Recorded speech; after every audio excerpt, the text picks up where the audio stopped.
আল্লামা দিলওয়ার হোসেন সাঈদীকে আজকের এই মুহূর্তে আমার বড়ই মনে পড়ছে। এই ফুলের বাগানটা তিনি যদি মন ভরে দেখতেন, আল্লাহ তাআলার শুকরিয়ায় তার মন আরো বিনয়ী হয়ে উঠত। দুইবার জেলে তার সাথে আমার মোলাকাত এবং একসাথে বসবাসের সুযোগ হয়েছে। বের হয়ে আসার সময় আমরা পরস্পরকে জড়িয়ে ধরেছি, কান্নাকাটি করেছি। এই কান্নাকাটি এই কারণে ছিল না যে তিনি মৃত্যুর হাত থেকে আল্লামা দিলওয়ার হোসেন সাঈদীর কতটা ইচ্ছা ছিল তিনি কি আরেকটি বার গিয়ে বাংলাদেশের মানুষকে একটা ওয়াজ করার, জেল থেকে বাইর হয়ে। তিনি দুইবারই বলেছেন, আমি দোয়া চাই দুটো। একটি হচ্ছে আল্লাহ যেন তাফসিরের ময়দানে একটা মিনিটের জন্য হলে আমাকে আবার ফিরে এনে। দ্বিতীয়টা, আল্লাহ পাক যেন আমাকে তার ঘরটুকু শেষবারের মতো আমাকে তাওয়াফ করার তৌফিক দান করেন।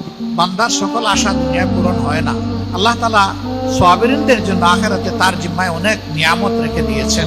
মানুষ কতটা নিকৃষ্ট হলে আল্লামা সাঈদী এরকম একটা লোককে মানুষ এভাবে হত্যা করতে পারে? আমি নিজে ওনার একজন ভক্ত ছিলাম, ওনার ওয়াজ আমার খুবই ভালো লাগে।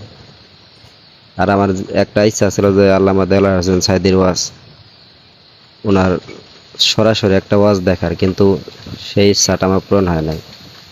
সব মানুষের সব ইচ্ছা পূরণ হয় না, এটাই